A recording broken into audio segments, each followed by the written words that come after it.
সূর্যের গরমে গুনাহগারের মাথার মগজগুলো ভাতের মারের মতো ফুটবে, ওদিকে জাহান্নামের আওয়াজ, জমিনটা থরথর করে কেঁপে উঠবে।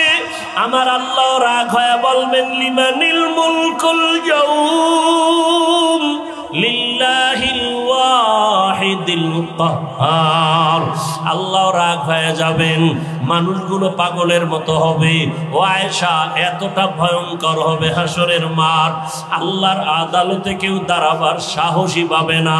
নবীদের কোনো গুনাহ নাই, সেই নবীরা হাসরের ময়দানে কান্না শুরু করবেন। আদম নবী কাঁদবেন, নিজের উপায় কি হবে? ঈসা নবী কাঁদবেন, কি উপায় হবে? মুসা নবী কান্না করবেন, কি উপায় হবে? ইব্রাহিম নবীও কাঁদবেন, কি উপায় হবে? উম্মতের চিন্তা কেউ করবেন না। রহমতের নবী বলতেছেন, আম্মাজান বলেন, নবী যেই ময়দানে হাসরে নবীরা কাঁদবেন, আপনি রহমতের নবী তখন কি করবেন? আম্মাজানকে নবী বলেন, আয়েশা, তখন আমি উম্মতের জন্য আল্লাহর দরবারে মাকামে মাহমুদে সেজদায় পড়ে কান্না শুরু করব। মুসা নবী নিজের নিয়ে কাঁদবেন, ঈসা নবী নিজের কথা বলবেন আর কাঁদবেন, আদম নবী নিজের চিন্তা করবেন আর কাঁদবেন। আর আমি এমন রহমতের নবী, আমি আমার মাওলার দরবারে সিজদায় পড়ে কাঁদব, একবারও আমার চিন্তা করব না। আমি বারবার আমার মালিকের দরবারে কাঁদব আর বলবো, আল্লাহ আমার উম্মতের বাঁচাও, আমার উম্মতের বাঁচাও, আমার উম্মতের বাঁচাও। আমার কান্না দেখা মাত্র আমার আল্লাহ ঘোষণা দিবেন, নবী আপনি মাথা উঁচু করেন, আপনি কান্না করবেন না, আপনার উম্মতগুলো বাছাই করে আপনি জান্নাতের দিকে নিয়ে যান। আল্লাহ অর্ডার দেওয়া মাত্র আমি আমার উম্মতগুলো ধরে ধরে জান্নাতের পথের দিকে নিব। আম্মাজান আয়েশা রাদিয়াল্লাহু আনহা বলেন, ইয়া রাসূলুল্লাহ, হাসরের মাঠে কোটি কোটি মানুষ, মুসা নবীর উম্মত, ঈসা নবীর উম্মত, আদম নবীর উম্মত, ইব্রাহিম নবীর উম্মত, আপনার উম্মতকে চিনবেন কি করিয়া? রহমতের নবী বলেন, ও আয়েশা, কিয়ামতের ময়দানে আমার উম্মত যারা দুনিয়াতে 5 বেলার নামাজ ওযু বানাইয়া আদায় করেছে, কিয়ামতের ময়দানে ওযুর জায়গাগুলো নূরের আলোতে ঝলমল করতে থাকবে। আমি আমার উম্মতগুলো দেখা দেখা দইরা দইরা নিয়া হাউজে কাউসারের কিনারায় দাঁড় করাইয়া আমি নবী নিজের হাতে আমার উম্মতের এক এক পেয়ালা করে হাউজে কাউসারের পানি দিব। আমার উম্মত পানি পান করবে, এক এক পেয়ালা দিয়া এক এক উম্মতকে বিদায় করব। এক পর্যায়ে হঠাৎ লাইনে আমার উম্মত অনেক দাঁড়ানো থাকবে, মাঝখানে পর্দা পড়ে যাবে। আমি বলবো, ফেরেশতারা আমার উম্মতের লাইনে এখনো বাকি, পর্দা ফালাইয়া দিলা কেন?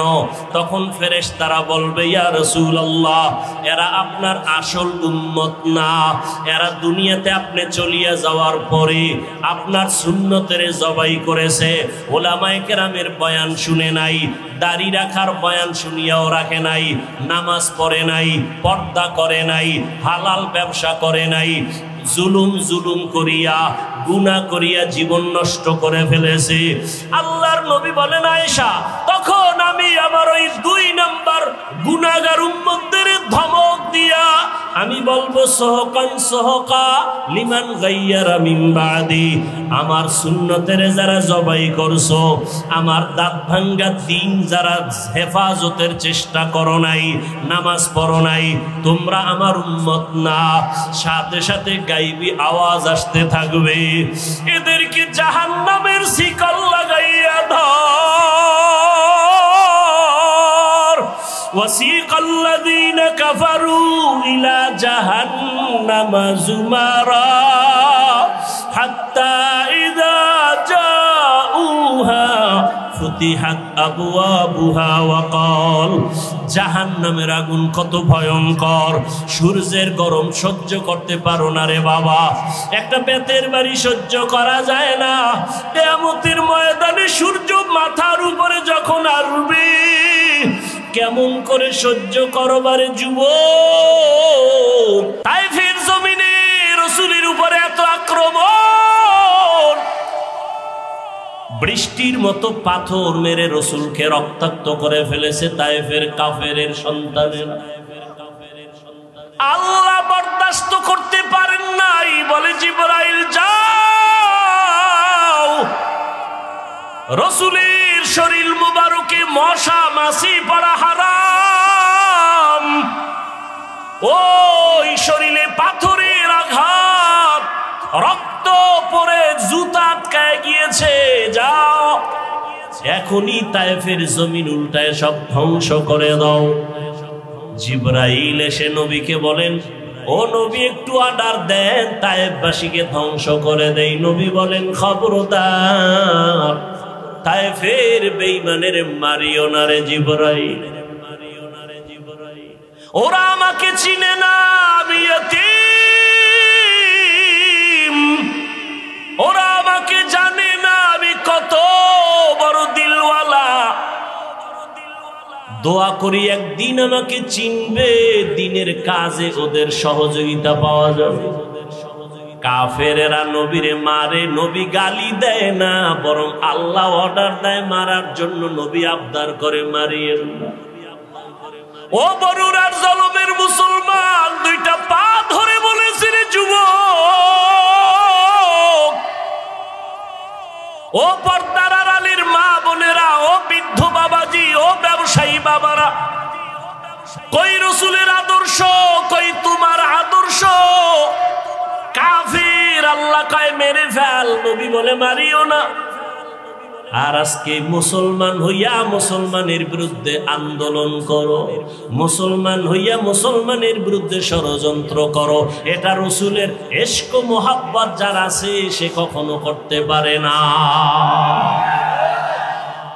তুকু যাও সুন্নতে আহমদ কুজা বা মুহাম্মদ कैबुवत निस्बत तोरा मन अहब्बा सुन्नती कौले रसूल मजदाए का नमाई हम कुन कबूल। কষ্ট হইতেছে আপনাদের? কোন দলের গোলাম হইেন না, আল্লাহর গোলাম হন। কোন ব্যক্তির আদর্শের গোলাম হয়েন না, রাসূলের আদর্শের গোলাম হন। কার আদর্শ? রাসূলের আদর্শ থেকে দামি কোন আদর্শ কারো কাছে আছে? রহমতের নবীর আদর্শ কত সুন্দর! রহমতের নবীর আদর্শ সারা জমিনে কোনদিন শান্তি আসবে না। নবীর আদর্শ, জবানের হেফাজত করো, কাউকে গালি দিবা না। কেন? আমার নবীর হায়াতে কোনদিন কাউকে একটা গালি দেন না। হাজারো গালি নবী শুনছেন, একটা গালির জবাবও নবীজি দেন নাই। কেমন মায়ার নবী আমার!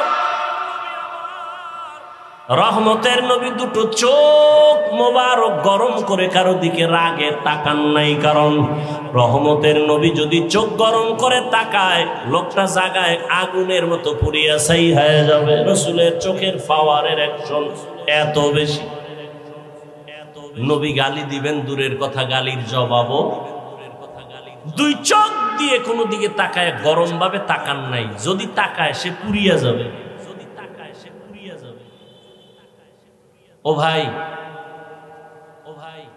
চোখ কান খোলা, আপনাদের দেশের পরিস্থিতি, দুনিয়ার পরিস্থিতি সব দেখতেছেন। আজকে সব বিধর্মী একদিকে যাচ্ছে, মুসলমানদের উপরে নিষ্পেষণ, অত্যাচার, জুলুম। এ জমিন থেকে শুধু টার্গেট মুসলমানকে ধ্বংস করা। ফিলিস্তিনের জমিনে মুসলমানের অপরাধ কি? আসামের মুসলমানের কি অপরাধ? কাশ্মীরের মুসলমানের কি অন্যায়? কোনো অপরাধ নাই। সব বিধর্মী এক হয়েছে। ওদের বাহাদুরি টিকাইয়া রাখার জন্য ইসলাম বাধা। দুর্নীতিবাজের দুর্নীতির পথ পরিচালনার ক্ষেত্রে ইসলাম বাধা। চোরের জন্য চুরির পথে ইসলাম বাধা। জালেমের জুলুম করার পথে ইসলাম বাধা। এজন্য সব চোর, ডাকাত, দুর্নীতিবাজ, চাঁদাবাজ, ধান্দাবাজ এরা ইসলাম চায় না। ইসলাম, অথচ মাইকেল বলবে ইসলাম শান্তির ধর্ম, সে মানে না। কেন? ওরা জানে আসলেই ইসলাম শান্তির ধর্ম। মানলে আমাদের স্বার্থ মতো চুরি করা যাবে না, দুর্নীতি করা যাবে না। এই জন্য ইসলামের জিকির করে কিন্তু ফিকির নাই, মানে না। রসুলের থেকে সুন্দর আদর্শ কারো কাছে আছে?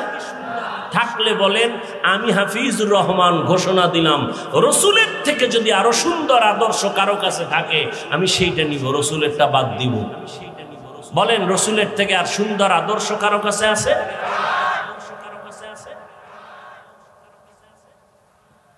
আল্লাহ হেদায়াত দান করুন। পৃথিবীতে একজন রাষ্ট্র পরিচালনাকারী রাজনীতিবিদ নেতা, আপনারা অনেকেই তার নাম জানেন, বাদশাহ হারুন রশিদ। জানেননি তার নাম? তিনি একদিকে রাষ্ট্র পরিচালনা করেন, রাজনীতিবিদ নেতা, অন্যদিকে আল্লাহ পাকের প্রিয় এক বুজুর্গ, আল্লাহর ওলি, গোলাম। মুসলমানের ইতিহাস তো এমনই। বাদশাহ হারুন রশিদের ইতিহাস, মামুনুর রশিদের ইতিহাস, মোগলদের ইতিহাস। এরা একদিকে দেশ চালান, অপরদিকে রাতের বেলা তাহাজ্জুদে আল্লাহর কাছে সিজদায় পড়ে কাঁদেন। এই জন্য তারা শান্তি কি জিনিস দেখায় গেছেন এ জাতিকে। আমরা পারি না কেন? আমাদের মুখের কথায় আর কাজে মিল নাই। স্লোগান দেই কেউ খাবে কেউ খাবে না, স্লোগান পর্যন্তই থাকে, কাজের বেলায় নিজে খায়া মরি, অন্যের খানার খোঁজ নিব। আর স্লোগান দিব বৈষম্য চলবে না। বৈষম্য বিরোধী আন্দোলন করার সুযোগ পাইয়া আম্মা জানেরা রাস্তায় নামছে যে নারী পুরুষ এক বানায় দাও, কোনো বৈষম্য রাখা যাবে না। কোন জায়গাটা কোন জায়গায় গিয়ে লাগাই দিছে, বুদ্ধির অভাব। আবার কিছু চালাক এরা এদের সাথে তাল মিলায় বলে ইসলাম নারীর অধিকার দেয়নি, অথচ হাজার কোটিবার আল্লাহর জাতের কসম ইসলাম ছাড়া এ নারীর ইজ্জত সম্মান আর কেউ দেয়নি। সবাই করেছে নারীদের উপরে জুলুম, ইসলাম করেছে নারীর উপরে ইনসাফ। বাদশাহ হারুন রশিদ বড় বুজুর্গ, দেশ পরিচালনা করেন। তিনি একদিন তার রাজপ্রাসাদে দেশের বড় বড় আলেমদের দাওয়াত দিলেন, দুপুর বেলার খানার দাওয়াত। বয়ান শুনলে ডিস্টার্ব করা যাবে না, না হয় আমি মোনাজাত দিয়ে চলে যাব। হেদায়েতের মালিক কে? কোন ব্যক্তির হাতে হেদায়াত নাই। বাকি ডিস্টার্ব করবেন না। ওলামায়ে কেরামদের রাজপ্রাসাদে ডাক দিলেন, খানা দানা সুন্দর ভিআইপি আপ্যায়ন করাইয়া বাদশাহ হারুন রশিদ বললেন, মেহমানদারি যথার্থ হয়েছে তো? বলে আলহামদুলিল্লাহ। বলে এবার আসেন আমার কনফারেন্স রুমে। ওখানে নিয়ে বসালেন দেশের সব উল্লেখযোগ্য ওলামায়ে কেরাম। বাদশাহ হারুন রশিদ সিংহাসনে বসে বললেন, আমি যে আপনাদের ডাকছি আমার মনের একটা কঠিন প্রশ্নের জবাব নেওয়ার জন্য। বলে তাই? বলে হ্যাঁ। বলেন কি প্রশ্ন?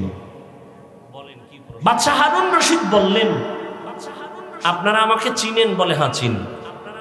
আমি শুধু দেশ চালাই এতটুকুই না, আমি দ্বীনের পথে আমল করার জন্য চূড়ান্ত চেষ্টা চালাই। অতএব আমি নেক আমল করি, যথাসাধ্য আমি গুনাহ থেকে বেঁচে থাকার চেষ্টা করি। আমি আপনাদের থেকে জানতে চাই, আমি বাদশাহ হারুন রশিদ জাহান্নামী নাকি জান্নাতি? ওলামাদের মজলিসে প্রশ্নটা ছেড়ে দিলেন। একজন একজন করে সবাই এক আওয়াজ দিলেন যে আপনি জান্নাতি না জাহান্নামী, এটা বলার কোনো পাওয়ার কোনো সুযোগ আমাদের, হ্যাঁ এতটুকু বলা যাবে, আপনি যদি ভালো আমল করেন তো আপনি জান্নাতের পথে আছেন, জান্নাতি বলা যাবে। আপনি যদি অপরাধমূলক অন্যায় কাজে জড়িত থাকেন আপনাকে বলা যেতে পারে আপনি জাহান্নামের পথে আছেন, জাহান্নামী বলা যাবে না। বাচ্চা হারুন রশিদ মজাক করলেন, আমাকে যদি আপনারা একটা সাইড করে দিতেই না পারেন তো আপনাদের খাওয়াইয়া লাভ হইল, এত বড় মেহমানদারি করাইলাম কি লাভ হলো? নিরাশ হয়ে গেলেন বাদশা হারুন রশিদ। ঠিক আছে আপনারা যান, দেখি জবাব কোনোদিন পাই কিনা। ওলামায়ে কেরাম সঠিক কথা বললেও মনের মধ্যে একটু দুঃখ, বাদশার মনকে খুশি করতে পারলাম না। নিরাশ হয়ে ওলামায়ে কেরামও যাবেন। ঠিক এমন সময় ওই মজলিসের পেছনে একটা 9 বছরের বালক দাঁড়ায় গেল। দাঁড়ায় বললেন, বেয়াদবি ক্ষমা চাই। বাদশা জাহাপনা, আপনি যদি হুকুম দেন জবাবটা আমি দিব। কয় তাদের মতো না আলাদা? বলে আলাদা দিব। ঠিক আছে দাও, আমাকে কাছে নেন। 9 বছরের বালককে বাদশা রাস্তা করে কাছে আনলেন। 9 বছরের বালক বাদশাকে বললেন, প্রশ্নের জবাবটা কি আপনি দিবেন না আমি? বলে তুমি দিবা।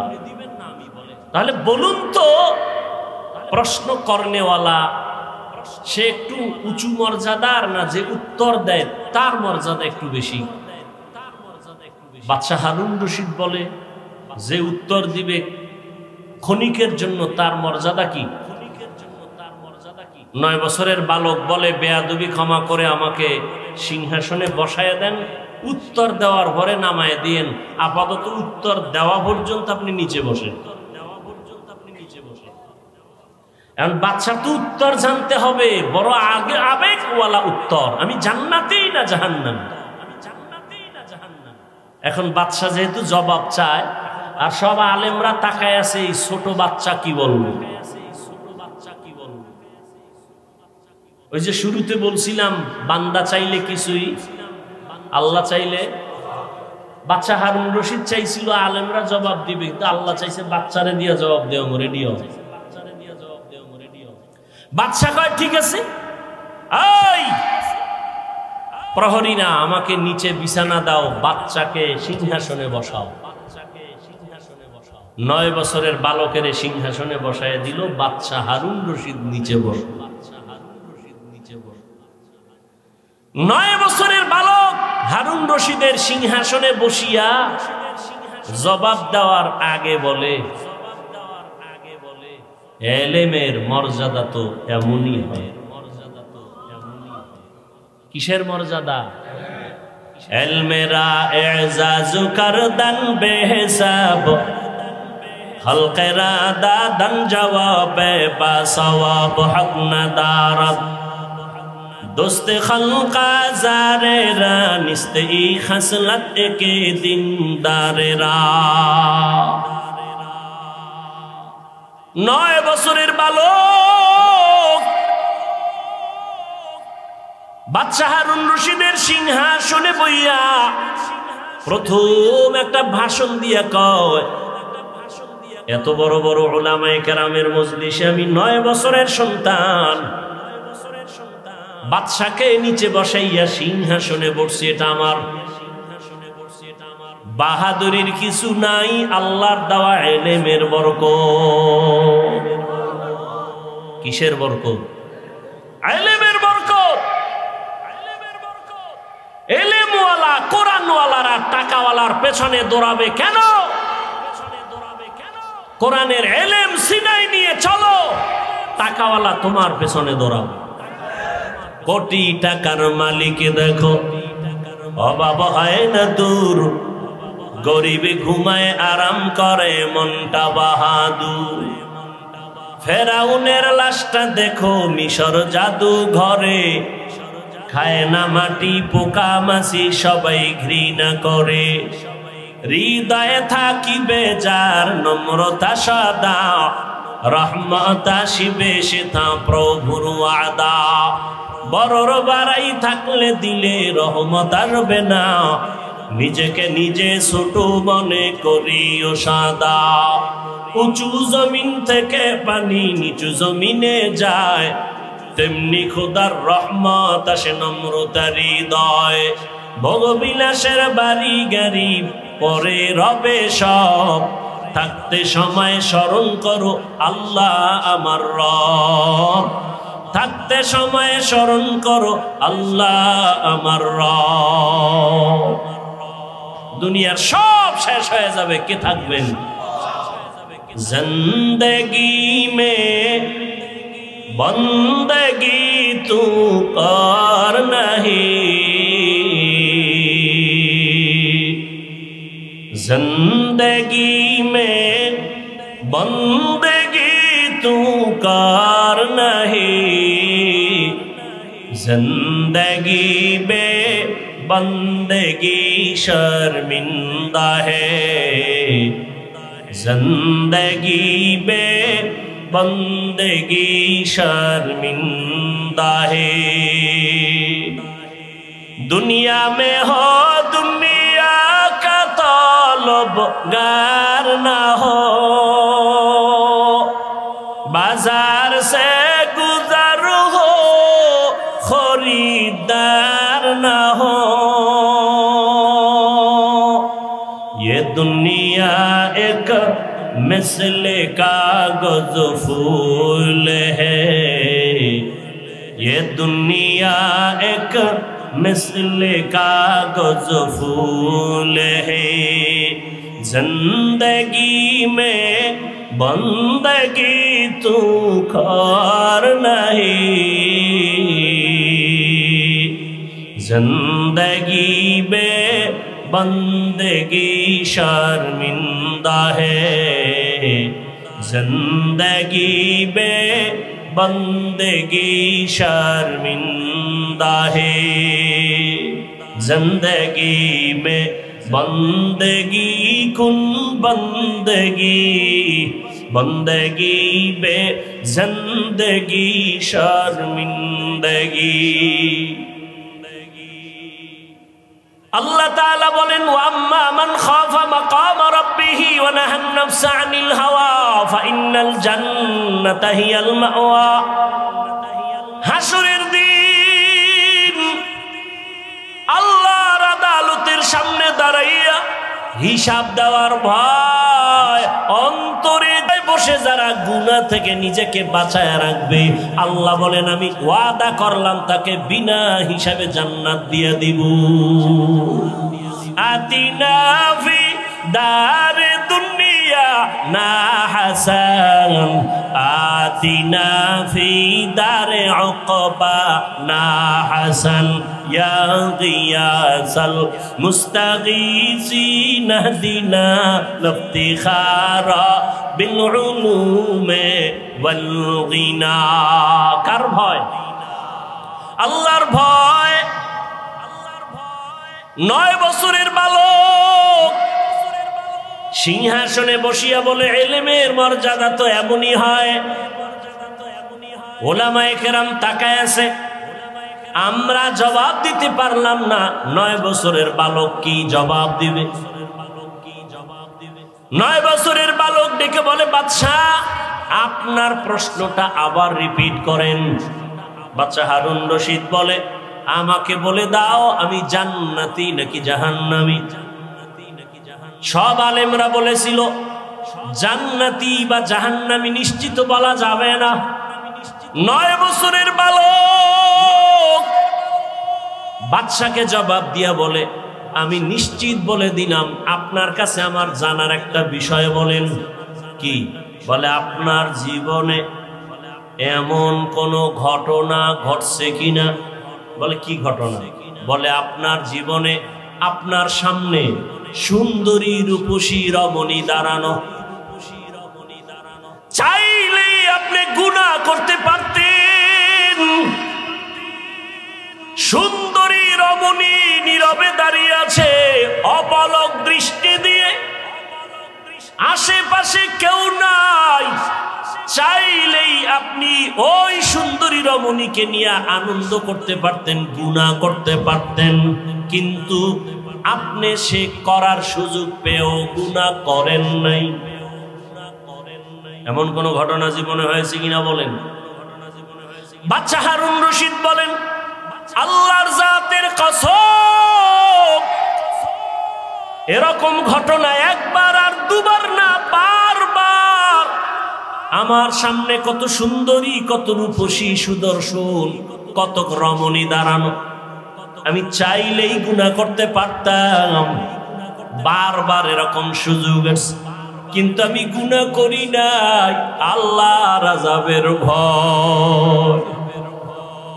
9 বছরের বালক বলে, আল্লাহর উপরে ভরসা করে আমি বললাম, আপনি নিশ্চিত জান্নাতি। সব উলামায়ে কেরাম আতঙ্কিত হয়ে গেলেন, কেউ আমরা নিশ্চিত জান্নাতি বলতে পারলাম না। তুমি বললা তার দলিল দাও। 9 বছরের বালক বলে, দলিলটা আমি মন গড়া দিব না, আমার আল্লাহর কোরআনের আয়াত দিয়ে দলিল দিব। দাও দলিল। বাচ্চা বলে, দলিল নাও। ওয়া আম্মা মান খাফা মাকাম রাব্বিহি ওয়া নাহান নাফসা আনিল হাওয়া ফাইন্নাল জান্নাতা হিয়াল মাওয়া। হর কে দারত খৌফে হকদার দিল মাদাম জান্নাতুল মাওয়া দেহাদ উরা মাকাম জুজবা হকচি জে মাখাজ ইনসোজা ফজলে উআ মস্তে দর জুমলা জাহা। 9 বছরের বালক ডেকে বলে, বাদশা জাহাপনা, আল্লাহর কোরআন দলিল। আল্লাহ ওয়াদা করেছেন, দুনিয়ার জমিনে থাকিয়া গুনাহ করার সুযোগ পাইয়াও যারা আল্লাহর আদালতে দাঁড়াইয়া হিসাব দেওয়ার ভয়ে বান্দা গুনাহ করবে না, আল্লাহ ওয়াদা করেছেন আমি তাকে নিশ্চিত বিনা হিসাবে জান্নাত দিয়ে দিব। আল্লাহর কোরআনের আয়াত দিয়ে আমি দলিল দিলাম। বাদশা হারুন রশিদ জান্নাতের মেহমান। ও জলমের মুসলমান, ও যুবক, আল্লাহর ভয় অন্তরে জমা করো। দুনিয়াটা কিছুই না রে বাবা।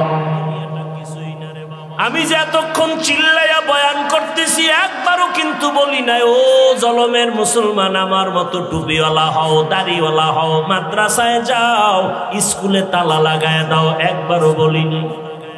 বরং আমি বলি, ও জলমের মুসলমান যুবক বাবারা, বৃদ্ধ বাবাজি, পর্দার আড়ালের মা বোনেরা, আমি আপনাদের শুধু একটা কথা বলবো, আপনি যে লাইনে থাকেন, ব্যবসা করেন, চাকরি করেন, স্কুল কলেজে লেখাপড়া করেন, আমি আপনাদের কাছে একটা আবদার করব, রসুলের আদর্শের মালা গলায় পরেন, স্কুলে পড়েন আলহামদুলিল্লাহ, কলেজে লেখাপড়া করেন কোনো বাধা নাই, চাকরি করেন বাধা নাই, ব্যবসা করেন বাধা নাই। ও আল্লাহর বান্দা, অনুরোধ করে বলবো, সফল জীবনটা তৈরি করেন, আদর্শ একটা মানুষ হইয়া কবরে যান। আদর্শ মানুষ হওয়ার জন্য 22 হাতের পাগড়ি লাগানো লাগবে না, মাদ্রাসায় পড়ে মাওলানা হওয়া লাগবে না, মাদ্রাসায় আলেম ওলামার অভাব নাই, আমার দেশে মাদ্রাসায় ছাত্রের অভাব নাই, মুফতি মুহাদ্দিসের অভাব নাই, ইমামের অভাব নাই। আমার দেশে অভাব আদর্শবান ডাক্তার নাই, আদর্শবান ইঞ্জিনিয়ার নাই, আদর্শবান প্রফেসর নাই। অতএব যুবক বাবারা, স্কুল কলেজে পড়ে আদর্শবান ডাক্তার হও, আদর্শবান ইঞ্জিনিয়ার হও, আদর্শবান এসপি হও, আদর্শবান ওসি হও। আমার দেশের প্রত্যেকটা ডিসিএসপি যদি, ওসি যদি আদর্শবান হয়, মদিনাওয়ালার আদর্শওয়ালা নামাজি হয়, এই জমিনে কোরআনের বয়ান করতে গেলে কোনো অনুমতি নেওয়া লাগবে না। ডাক্তার আছে তাসলিমা নাসরিনের মতো হলে কি হবে? ওই ডাক্তারে জাতি চায় না। প্রফেসর আছে, তবে আহমদ শরীফের মতো প্রফেসর হয়ে লাভ নাই। ইঞ্জিনিয়ার হও, ডাক্তার হও, তবে আদর্শবান হইও। ও যুবক, আল্লাহ বিবেক দিছে, বিবেকটা দিয়ে একটু হিসাব মিলায়া দেখো। তোমার মতো যুবক স্কুল কলেজে পড়ে, লেখাপড়া করে, চাকরি করে, 5 ওয়াক্ত নামাজ পড়ে আছে না নাই? দাড়িওয়ালা আছে না নাই? র্যাব, আর্মি, পুলিশ, বিডিআরের চাকরি করে, নামাজ ছাড়ে না। জলমের মুসলমানের কাছে আমার আবদার, আমি যে এতক্ষণ বয়ান করতেছি, একবারও কিন্তু বলি নাই তাবলিগে যাও, একবারও কিন্তু বলি নাই চরমনাই যাও, একবারও বলি নাই উজানির ময়দানে যাও, একবারও বলি নাই তুমি 22 হাত পাগড়ি লাগাও, একবারও বলি নাই তুমি কওমি মাদ্রাসায় যাও, একবারও বলি নাই তুমি স্কুল কলেজ ছেড়ে দাও, একবারও বলি নাই তুমি চিল্লা লাগাও, একবারও বলি নাই তুমি নানুপুর পীরের দরবারে যাও। বাবা, আমি কেন বলি নাই? আমি শুধু এতটুকুই বলবো, তুমি পীরের দরবারে যাও বা না যাও তোমার ইচ্ছা, তুমি তাবলীগ করো না করো তোমার ইচ্ছা, তবে আমি অনুরোধ এতটুকু করব, স্কুল কলেজে পড়িয়াও যেন জান্নাতের পথ পাইয়া যাও, স্কুল কলেজে পড়িয়া চাকরি করিয়াও যেন জান্নাতের পথ পাও। চাকরির কাছে থাইকা, কলেজে থাইকা লেখাপড়া কইরা কি জান্নাতের পথ পাওয়া যাবে নি? বলো, যাবে। অতএব আমি সেই পথটাই দিতে চাই। বাবা, তোমার মতো কত যুবক জলমের বাজারে ব্যবসা করে, আজান হলে দোকান বন্ধ করে দৌড়ায় মসজিদে চলে যায়। এমন ব্যবসায়ী কি জলম এলাকায় নাই? নিজের মনটারে বুঝাইও।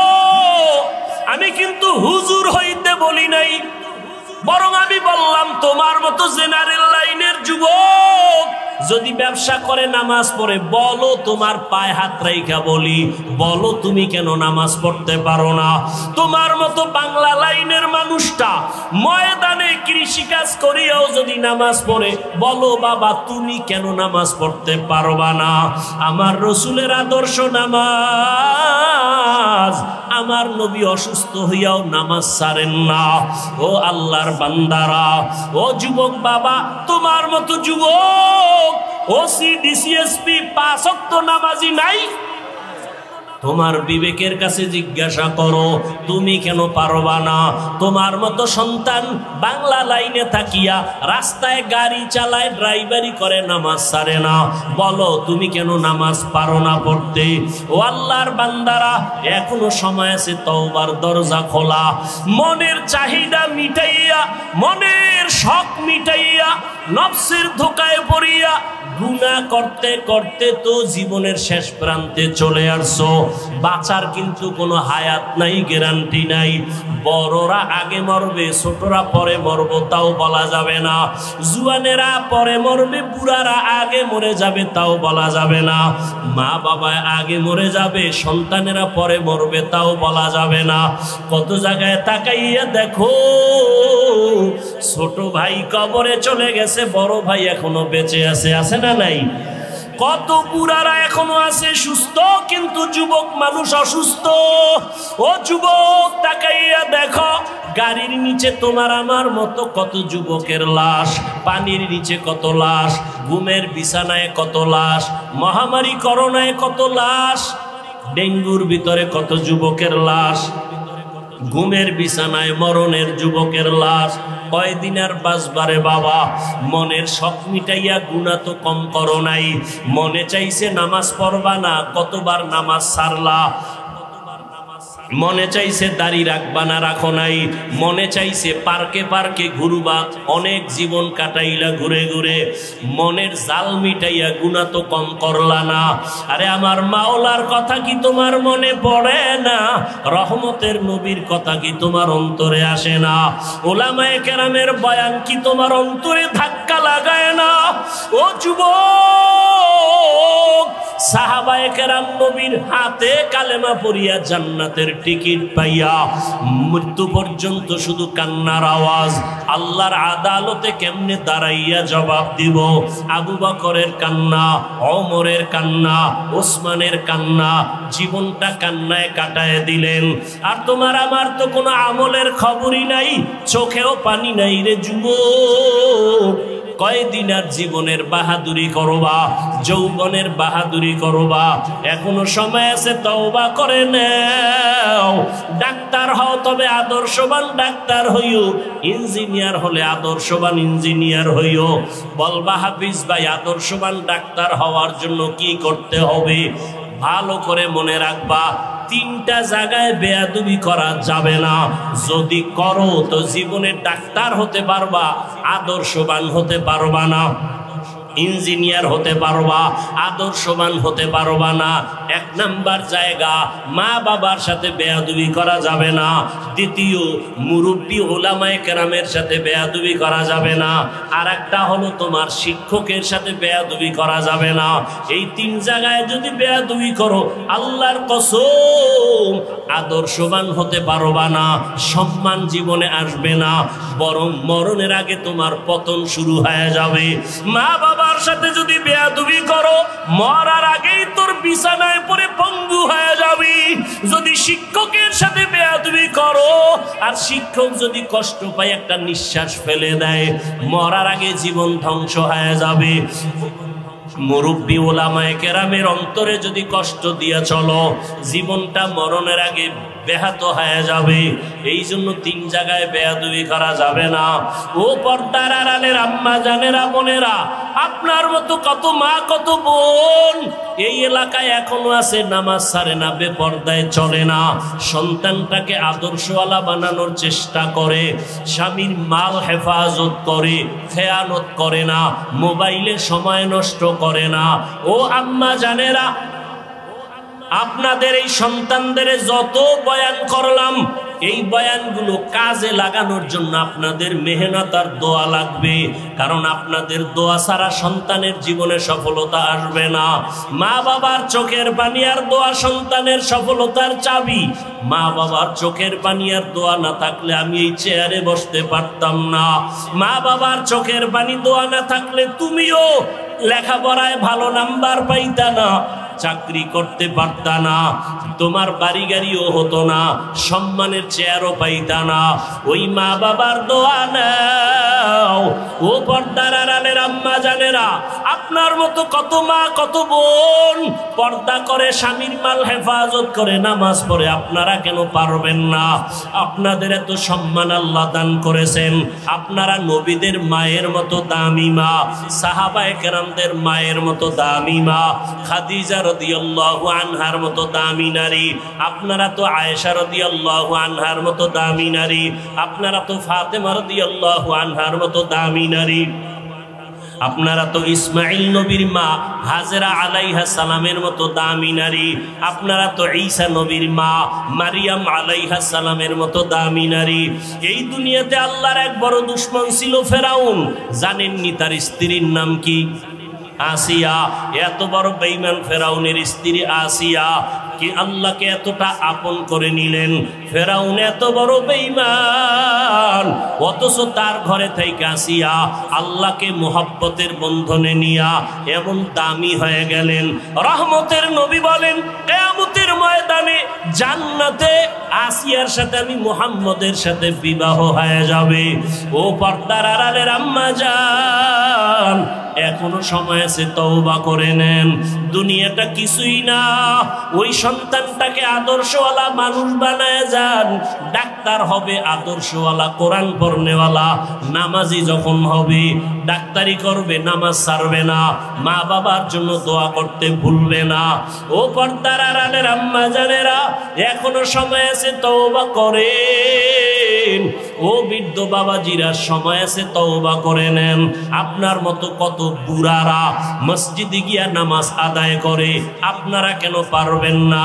জীবনে যত নামাজ ছাড়িয়ে দিলেন, বেপরদায় চললেন, আমার আল্লাহ এখনো তওবার দরজা দিয়া ডাকতেছেন। ও আল্লাহর বান্দারা, আজকে আল্লাহর দেওয়া নিয়ামত, পানি, বাতাস, সূর্যের আলো, চাঁদের আলো, সব আল্লাহর দেওয়া নিয়ামত খাইয়া আল্লাহর সাথে নাফরমানি করেন, শাস্তিটা বড় কঠিন, কিন্তু চিন্তা করছেননি যেই শাস্তির ভয়ে রহমতের নবীও কান্না করতেছেন রুমের মধ্যে বসিয়া। আম্মা জান আয়েশা রাদিয়াল্লাহু আনহা রহমতের নবীর কান্না দেখে বলেন, ইয়া রাসূলুল্লাহ, আপনি আমার রুমে বসে কান্না করেন কেন? আমি আয়েশার কোনো বেয়াদবির কারণে নাকি? নবী বলেন, না আয়েশা, তোমার কোনো বেয়াদবি না। নবী বলেন, তো আম্মা জান বলেন, কাদার কারণ কি? রহমতের নবী বলেন, ও আয়েশা, আমার উম্মতের নিয়ে চিন্তা করি, হাসরের ময়দানে আমার উম্মতের উপায় কি হবে, কিয়ামতের ময়দান বড় ভয়ঙ্কর হবে। আম্মা জান বলেন, নবী কেমন ভয়ঙ্কর? ও জনমের মুসলমান বাবারা, পর্দার আড়ালের মা বোনেরা, রহমতের নবী বলেন, ও আয়েশা, হাসরের ময়দানে মানুষগুলো সব উলঙ্গ দাঁড়াবে, নারীরাও উলঙ্গ, পুরুষেরাও উলঙ্গ দাঁড়াবে, সূর্যটা মাথার উপরে চলে আসবে। পায়ে হাত রেখে বলি, এখনো তওবা করে নাও। জীবনে তো দাড়ি কম কাটো নাই, বেপরদায় কম চলো নাই, জীবনে তো গুনাহ কম করো নাই, আর কত মরণের ভয় কি অন্তরে আসে না? এখনো যদি তওবার নিয়ত থাকে তওবা করো, মনে মনে আমার আল্লাহকে ডাকো, হে মালিক। এই ময়দানে মনে হয় আমার মতো গুনাহগার আর কেউ নাই। আমার মা বাবা কেউ জানে না আমি কত বড় গুনাহগার, আমার স্ত্রী জানে না আমি বড় অপরাধী, আমার সন্তান জানে না আমি কত বড় অন্যায়কারী। ও আল্লাহ, তুমি জানো আমার হাতের দ্বারা কত গুনাহ করেছি। ও আল্লাহ, তুমি জানো আমার চোখের দ্বারা কত গুনাহ করেছি। ও আল্লাহ, তুমি জানো আমি জবানের দ্বারা কত গুনাহ করেছি। ও আল্লাহ, তুমি তো জানো অন্ধকারে বসিয়া বাতি বন্ধ করিয়া কত গুনাহ করেছি। মনে হয় জানো গুনার কারণে আমার হাত না পাক, আমার চোখ না পাক, আমার জিহ্বা না পাক, আমার অন্তর না পাক। ও আল্লাহ, জানি না কোন দিন আজরাইল হাজির হইয়া যায়, কোন দিন জানি আমার সন্তান থুইয়া কবরে যায়। আরে আজরাইল আসলে আমার সন্তানেরা আব্বু আব্বু বলিয়া ডাকবে, আমার জবানে আর আওয়াজ হবে না। আমার মা বলবে, আমার সন্তান, আর আওয়াজ দেওয়া যাবে না। আজকে বলি আমার বাড়ি, আমার গাড়ি, আমার টাকা, আমার কিছুই তো আমার না। সাদা কাপড়ে প্যাকেট বানাইয়া ওই বাগানে রাখিয়া সবাই চলিয়া যাবে। আজকে আমার ডাইনে বামে সামনে পেছনে কত ভক্ত, কত বন্ধু। মরণটা যখন হবে কেউ নাই, কেউ নাই, কেউ নাই, অন্ধকার আর অন্ধকার আর অন্ধকার। ও আল্লাহ, তুমি ছাড়া আমার কেউ থাকবে না, তোমাকে না নিয়ে আর কবরে যাব না। ও আল্লাহ, শয়তানের ধোকায় পড়ে বহু অন্যায় করেছি, আজকে তওবা করে নিলাম, আর গুনাহ করব না, নামাজ ছাড়ব না, বেপরদায় চলব না, দাড়ি কাটবো না, মা বাবার সাথে বেয়াদবি করব না, ওলামায়ে কেরামের দোয়া নিয়া নবীজির আদর্শ মতো চলবো, শিক্ষকের দোয়া নিয়ে চলবো, মুরব্বীদের দোয়া নিয়ে চলবো, মা বাবার দোয়া নিয়ে চলবো। ও আল্লাহর বান্দারা, জানি নাই ময়দানে কারা ইয়াতীম। কোন বান্দা এখানে আসো বাবা নাই, কে জানি আসো মাও নাই। ওরে যার বাবা নাই তার দোয়ার দরওয়াজা একটা বন্ধ, যার মা নাই তার দোয়ার দরওয়াজা দুটোটাই বন্ধ। ওই মা বাবার জন্য দোয়া করো, চোখের পানি ছাড়ো। কান্না যদি না আসে কান্নাওয়ালার কাছে গিয়া দোয়া চাও, কান্নাওয়ালার দোয়া খালি ফেরত যাবে না। ও আমার যুবক বাবারা, মায়েরে কত কষ্ট দিয়েছো, আজকে কত মানুষ মোনাজাতে কান্না করে, তোমার চোখে কেন পানি নাই? গুনার কারণে বুঝি আল্লাহ বেজার হয়ে গেল। তাড়াতাড়ি বাসায় যাইয়া মায়ের থেকে ক্ষমা নাও। মা যদি বাঁচিয়া থাকে ঘরে গিয়া বলবা, মা জীবনে কত বেয়াদবি করেছি, আজকে বোধহয় তুমি আমার উপরে রাগ করে আসো, এ কারণে ময়দানে চোখে পানি আসলো না। মা আমি তওবা করে আসছি, আর বেয়াদবি করব না, তুমি আমাকে মাথায় হাত দিয়া দোয়া করে দাও। যদি মাকে বলতে পারো দেখবা মায়ের চোখে পানি চলে আসবে। মা ডাক দিয়া বলবে, আরশে আজিমের মালিক, আমার কলিজার সন্তানটাকে তুমি মাফ করে দাও। আমি মা দোয়া করি, ওকে কবুল করে নাও। মায়ের দোয়া, বাবার দোয়া ছাড়া কোনোদিন সফলতা আসবে না। যার বাবা নাই সে জানে বাবা কত বড় মাথার উপরে ছায়া ছিল। যার মা নাই তাকে জিজ্ঞেস করো মা কত বড় রত্ন। ওই মায়ের যারা কষ্ট দিয়ে কাঁদাইছো, কপাল পুড়িয়ে গেছি। ওই বাবার সাথে যারা বেয়াদবি করেছো, কপাল বুঝি পুড়িয়ে গেছে। এখনো সময় আছে, তওবা করে নাও। মনে মনে আল্লাহরে বলো, আল্লাহ আর গুনাহ করব না, বেয়াদবি করব না, নামাজ ছাড়ব না, দাড়ি কাটবো না, বেপরদায় চলবো না। মা বাবার দোয়া নিয়া, শিক্ষকের দোয়া নিয়া, ওলামায়ে কেরামের দোয়া নিয়ে নবীর আদর্শ মেনে চলবো। আল্লাহ সবাইকে তওবাওয়ালা জীবন দান করেন। আলহামদুলিল্লাহি রাব্বিল আলামিন, ওয়াসসালাতু ওয়াসসালামু আলা সাইয়্যিদিল আমবিয়া ওয়াল মুরসালিন ওয়া আলা আলিহি ওয়া আসহাবিহি আজমাইন। ইয়া আরহামার রাহিমিন, ইয়া আরহামার রাহিমিন।